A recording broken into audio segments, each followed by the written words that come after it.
Just smacked its head into our driver's door here. That's because we sold the gold Traverse. It will never be road legal again. I think we have a blown engine. That's a pretty cool Mustang. Look at that.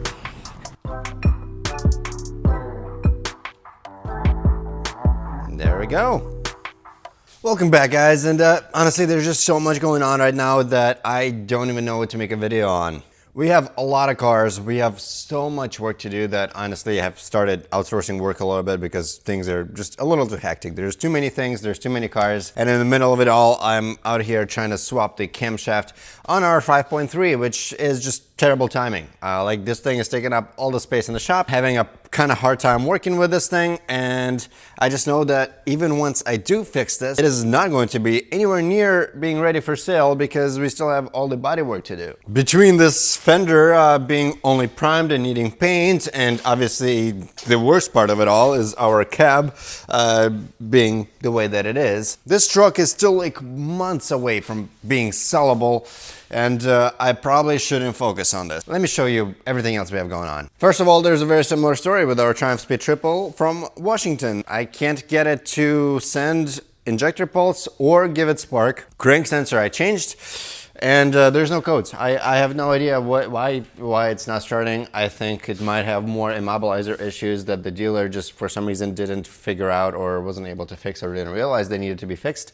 So yeah, putting that aside, it's the middle of fall. We're probably going to be getting snow this month. Working on bikes is probably not a reasonable decision right now, especially considering that this is a bike that I'm not going to sell. This might stay with me for a while. Okay, let's get to it. We have the Chevy Cruze that I mentioned in one of the previous videos. Now, it did have some of the rear end damages that I've already fixed. I will admit this is not 100% perfect. As you can see, there's some crease in the metal here. The taillight does have a bit of a panel gap, but in the end, most importantly, the taillight is in place. Everything closes, opens, things are usable, and usable enough for a $4,000 or $5,000 car. Also replaced the bumper, which we found at a junkyard, which was really good because the bodywork was going to cost over $1,000. This car has been rebuilt in the front end here at some point a long time ago, and I noticed that some of these lights, like this DRL that sits in the bumper, was just really poorly mounted, and so I ended up going down the rabbit hole of trying to fix that because looks like there's just some Chinese parts mixed with some OEM parts and things are just not fitting properly. I think the bumper has been replaced with a Chinese replacement, and because of that these OEM lights simply don't fit. Whoever did it previously did kind of a poor job mounting things up, so I ended up trying to fix that because, well, I don't know, I guess I can't help it. Another thing this Cruze has is a bit of a oil seepage. The oil pan and transmission under the car are pretty wet looking. There's no actual puddles. I don't know, potentially something we're going to address as well. This Chevy Traverse is starting to come back together. This is one of those cars that I hired somebody to do some work on it. My friend Eli, who's been with us on a few little trips like rallycross and off-roading, you might remember him. We had a hard time finding the left side headlight, so still searching for that, still need to order that. But the radiator support had been replaced, installed the right side headlight from a junkyard. We bought a bumper also from a junkyard, but it will need to be painted because it's of the wrong color. And then there's some minor little plastics like the headlight mount and stuff like that that also need to be purchased, hopefully at a junkyard, but unfortunately these are a little too new to be very easy to find. The ones that are there are kind of taken apart or severely crashed, and usually cars are crashed in the front end, so been a tough thing to find. Volvo bought a new Camry. We have some front end damages here. Also have some junkyard parts to try and rebuild this. We bought a Subaru. This might be a fun car because this is a junk title. It is not road legal. It will never be road legal again, but it runs and drives despite making a lot of noises. I think the transmission might be having issues because it just does not sound good. But yeah, winter is coming up, so hopefully we're gonna be able to take this thing, maybe some sort of ice racing, some sort of rallycross. That would be fun. First Subaru for me, first Subaru for the channel. Should be interesting. Now, one of the Traverses is ready for sale, which is great. Should sell soon enough, I hope. Brand new purchase. Picked this up yesterday from Chicago area. Attempted theft, or so I thought. You guys might remember me having a Hyundai Sonata with a similar situation where the door handle is broken off. They use that to get inside the car, and by they I mean thieves, and then they break the ignition switch and start the car without the key. My fingers are a little too big to be able to achieve that, so we'll go from the passenger side.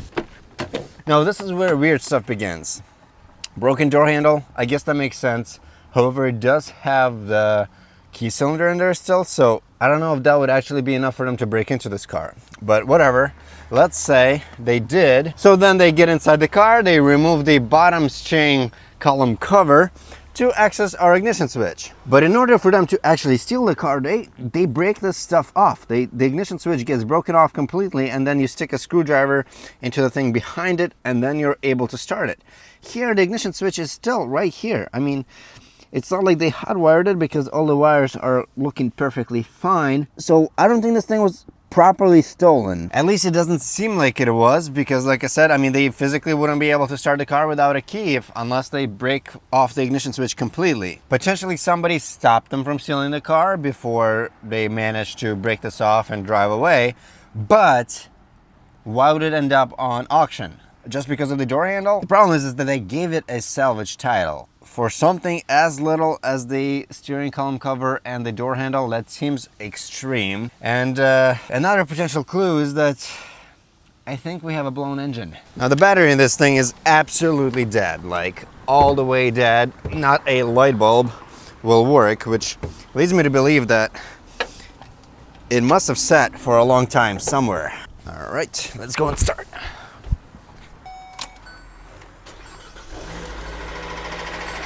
Hear that? So that noise went away pretty quickly, but if I rev it up,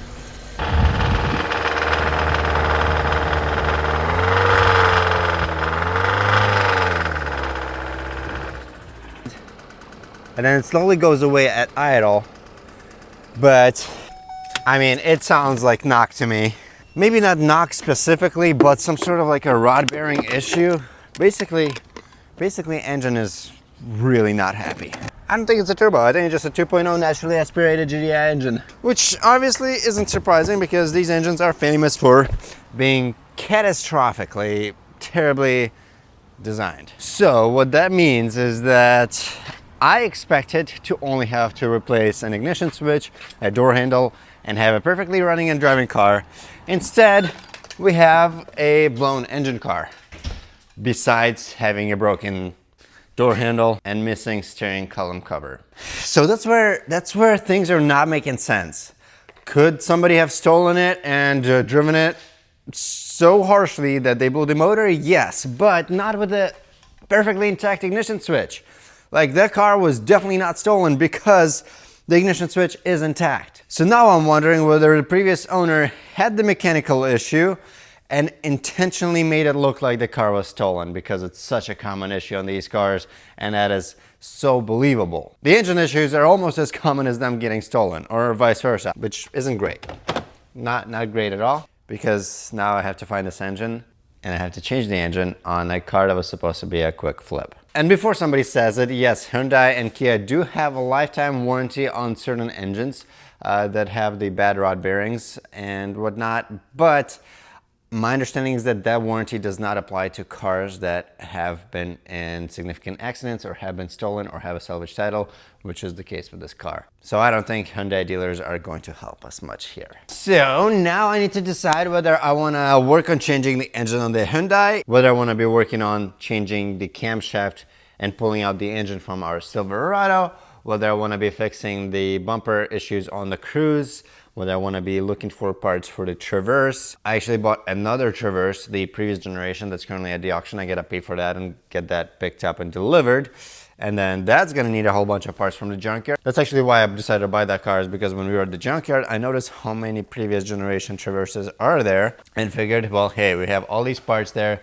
We might as well buy one of these cars and have, you know, a lot of cheap parts that don't need to be resprayed, that are color matched, and could be a car that's good to go. On further things to do, I have to change the turbo on Volvo's A3. I need to dig into the oil leak on the Cruze. Oh, and last but not least, we have the parts car TT that I want to do the timing on, and hopefully that will be enough to bring this car back and then make it drivable. But this one can definitely wait, because I know for a fact that's not going to go for sale because it doesn't have a good bumper or hood or fender. So yeah, quite a lot of projects, and here I am talking to you guys instead of working on anything, because I don't know. I skipped one upload. I don't want to skip more. I think we are going to start with the easiest task, which in this case is fixing the bumper on the Cruze. So the main issue that we had here was that this little DRL that goes around this grill area,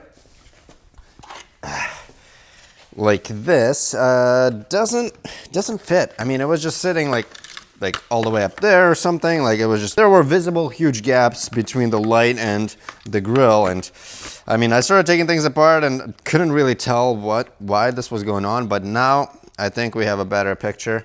The main issue we have here is that this light is simply not for this car. It does seem to be a GM part number, which is weird. So maybe there were multiple variations of this. Maybe like this is off of a 2012 or 2013, but this car is a 2015 facelift. So I think that's where the difference might be. Because when we look at the edge over here, this is straight down, but on the other side, which seems to sit much better, as you can see, I mean, that's exactly what it should look like. This edge here is a lot more angled. So instead of going straight down, this goes off to the side like this. Long story short, yeah, I think this is a wrong DRL off of something else that they just tried to stick on and hope that this was gonna work. And I guess it did for however long this car had been driving around rebuilt like this, but it's just not something I'm willing to put up with. So we're gonna try and find one of these. So the DRL for the Cruze, I'm pretty sure I can get it at Junkyard. It's gonna be faster, it's gonna be cheaper, so it's worth it. The Traverse, we need the headlight, lower grille, and the left turn signal. All three of which are non-existent at the yards. Believe me, we've looked for hours. So all of those I'm ordering from eBay. Looks like we are spending about 160 something bucks. So altogether we have spent $3,700 on this Traverse so far. And right here we have the bumper for it, which obviously isn't red. So we gotta bring that over to Zach to get it painted. The question is, which car should we take? We need some space, so let's take the Q5. It is a little more pleasant to drive than the Traverse, and then, I mean, I'll let the Range Rover sit around. This thing has been sitting for a while, so I think it deserves a little stretch.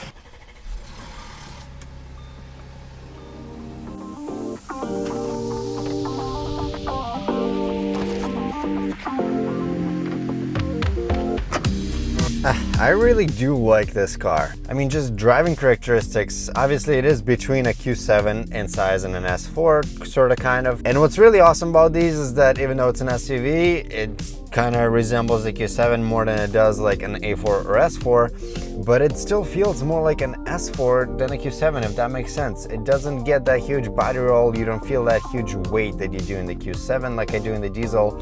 And this thing just, it's great. I really do like these Q5s. They do feel light. Some of you might remember this spot, specifically that shop. That used to be mine. That's where we opened up and started this whole shebang. All right.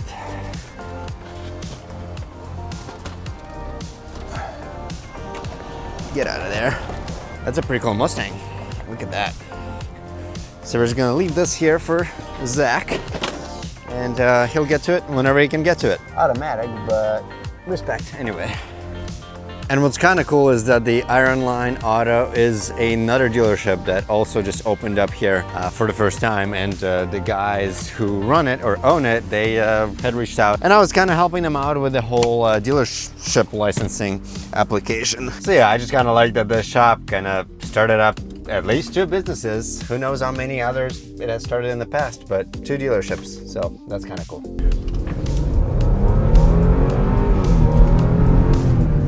That is mighty quick.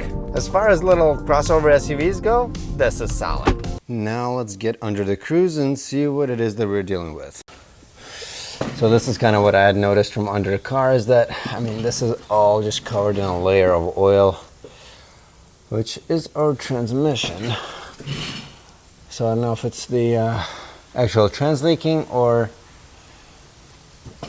something else going on. Oh yeah, I think we just have a bunch of oil leaking from the turbo, because that's where all the sludge is at. I mean, a lot of this just looks like it has been really neglected and never washed, so it just kept accumulating here. Because honestly, this car doesn't even leave any puddles under it, which is not something you would expect considering how bad everything looks down here. But a lot of this is just sludge and dirt from no one ever washing this thing. There's definitely some leaks, but none of them are very active and are pretty manageable. So I don't know, maybe because at the moment it's all so dirty that I don't even know where I would look for a leak. I mean, the turbo is all the way up there and I'm not seeing that much wetness. So maybe it's the rear main seal leaking and seeping out from our bell housing and engine. Or over there it looks like we just have a leaky oil pan, gasket, or RTV, whatever they use on there. I don't know if it's worth even digging into this because, like I said, this is going to be a really cheap car. And as long as I disclose that it leaks oil, I think people are still going to be interested in this because this is just a cheap economy car that is 2015, 10 years old. And for under $5,000, there's not really a whole lot of cars they can find for that price. Okay, I did end up rinsing this whole thing down because I genuinely just cannot see anything. I think it'll be easier for me to see where the leak is coming from after, you know, I give this a wash and then drive around and see where the actual oil is coming from. The filter is in here inside of a plastic housing. We need a 24 millimeter to unscrew that. There we go. Not seeing anything concerning inside the filter. Looks nice and clean. Great news. All right, new oil filter goes on. Replace the O-ring and mount it back up. All right, so now to get the engine out of the truck, well, we just need to disconnect it from the transmission. That's the biggest part, I guess. And the good news is that I've done this once before when I replaced the transmission. So we need to get to all of the bell housing bolts right over here and also remove the starter and get to the torque converter bolts behind it. And there comes the starter. Okay, right here I think we have all our bell housing bolts. Cardboard tricks allows us to keep track of which bolt goes where. Unfortunately, I did mess up our radiator. I just completely overlooked this because I was standing on the other side of the engine hoist, so I didn't realize that this was happening. Unfortunately, this radiator is definitely smoked. We're gonna have to replace this.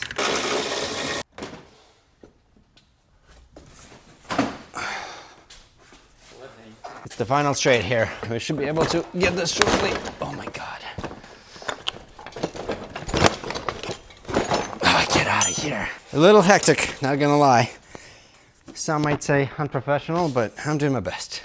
All right, and now we're all the way out of the engine hoist. So just a matter of trying to fish this thing out of here.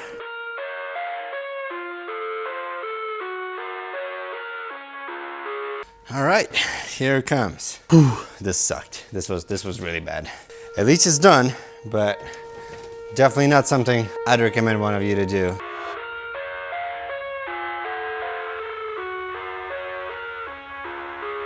I live inside my own world of make-believe. Kids screaming in their cradles, profanities. I see the world through ice covered in ink and bleach. Cross out the ones who heard my cries and watched me weep. I love everything. Fire spreading all around my room. My world's so bright, it's hard to breathe, but that's alright. Hush.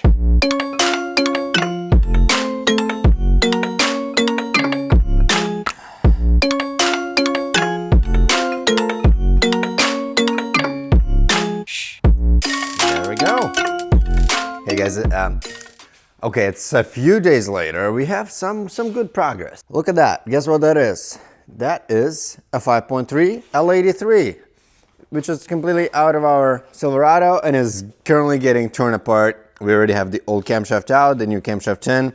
Now, which is something I probably should have done in advance, I have to order all of the parts that we still don't have. Obviously, I did order this kit that came with the head gaskets, a few other seals, like the front main seal, and then for the water pump and the crossover coolant pipe. There's some gaskets in this, but not all of the gaskets that we would want to replace. Upon some research, I found out that we should probably change the oil pump, otherwise with the engine in, it's really hard to replace. Long story short, yes, I am working on ordering all the parts. So this project is taking a backseat for a little while. The A3 has gotten its turbo installed. Everything is put back together.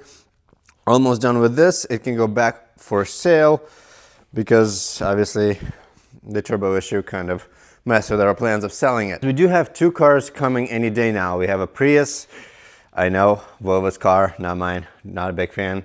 And for me, I am waiting for a 2011 Traverse. Also not the most reputable car, right? Unfortunately, the Traverses, they don't have the greatest reputation for reliability, but they still sell. There's still a lot of them driving around, and they just cost cheaper than most other cars because of their reliability issues. Hence, there's still a market for them, it just at a different pricing. So once those two cars get delivered, we are gonna be able to run to the junkyard because we'll need parts for them. In terms of other news, we did sell Volvo's Range Rover. So that is now sold, and we currently only have 3 cars for sale. The gold Traverse, a TT, and a Q5. The Range Rover is gonna be missed, but it was a good payday because it sold for 11,000, and I mean we bought it for 5, and definitely did put in some money into it, but still there was a lot of profit there. Very lucky car. Okay, I've opted to like replace almost every seal known to man on that engine. We currently have an order for over $500. We have all kinds of seals: lower oil pan, rear main, upper oil pan. This replaces the RTV that is normally used from OEM. I think this is a better option than using RTV. I think it's a little more reliable, as well as for the top end where we have the valve cover gaskets, as well as the valley pan and intake gaskets. And I think these are for all of the injectors. Outside of that, we have the new radiator, which I had destroyed, and oil pump, as well as, last but not least, we have brand new timing chain components, so that'll be nice and new. Basically, this engine is getting a major overhaul. The only thing I haven't touched on this is the rod bearings, and the piston rings are the only 2 things that we are not replacing on this. All right, now with all those parts ordered, which was like minus 600 bucks, what shall we work on next? That actually got decided for me because the Traverse got delivered. All right, so we did hit a deer for sure. You guys can see this fur over here. And that makes me wonder what the heck happened on this side. Why is this door damaged? Because this is a pretty sizable dent. I mean, it's possible that this was damaged previously and they just kept driving around like this, but I don't know. I mean, now the handle doesn't work either. I doubt that they would be driving this car around with a broken door handle this entire time, up until hitting the deer with the front end. So it's possible that there were multiple deer, one of them running in the front, got hit in the front, and another deer just smacked its head into our driver's door here. That's the only thing that really explains this damage here to me. Obviously just a guess, but I don't know, this would make sense. We have some very good condition tires here. I don't think it's a very reputable brand, but they're a little beefy and with decent tread front and back, so that's excellent news. Our ECU got smacked out of here, but luckily isn't damaged, isn't dented anywhere, so it just popped out of this housing here. Obviously no coolant, the battery is dead, the airbox survived, but everything from the radiator support and forward got demolished. I mean, it's gonna need quite a bit of parts. All the radiators, fans, radiator support, all the plastics. The bumper almost did okay, but this is a bummer. Potentially, if there's no bumpers, I would be okay with plastic welding this and calling it a day. But if there's clean bumpers, we might as well change that too. So at this point, we know about what we're gonna need, and all that's left is just to head out to the junkyard. So I'll see you there. At the junkyard, we got lucky enough to find one of these guys, which I think is the right color. And I don't know that for sure because for whatever reason, the sticker with the paint code is ripped off. However, just from a visual guessing, this looks like our color with a decent front end, but we're not going to take the front end because we found another one over there with better front bumper and everything else. So this one is going to donate the fender, and the other one is going to do the entire front end along with the hood. And then the only thing we're going to be missing is our driver door. And 30 seconds later, it's off because it was already halfway removed. Right now, moment of truth, is this the right color? I think it is. Probably. Yes. Amazing. All right, now we just gotta get this entire front end off of this little guy. The fun part is that we only have 1 hour left until the junkyard closes. Let's see if we make it.